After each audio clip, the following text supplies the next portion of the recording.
So this tip involves converting a list that you're using as a validation reference to a table so that when you append items to the list, the validation list that's presented in the cell automatically is updated with that additional option. So the first thing we need to do is select the list and convert it to a table by pressing Control-T. The default is my data has headers, and it does. I'm going to left-click OK. And with the table selected, when we go to the Design tab, we can see that the name of the table is Table 2. I'm going to keep that. It's the default name because somewhere on this worksheet or in this workbook, I need to input that name into a cell, and I'll just put it in cell F2.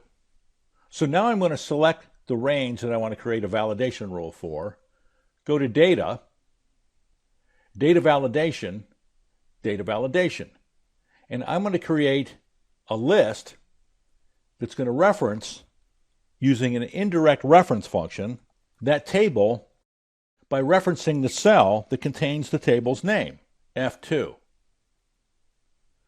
Left-clicking OK. When I go and look at the drop-down for the validation choices, I see all the entries that are in the table. But I can enter another item on the table, entry 8.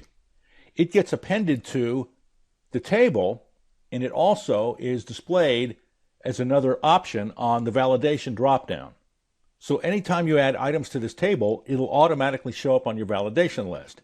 And if you want to eliminate items from the table, just doing that isn't enough. I mean, you won't have the choices, but you'll have blank spaces.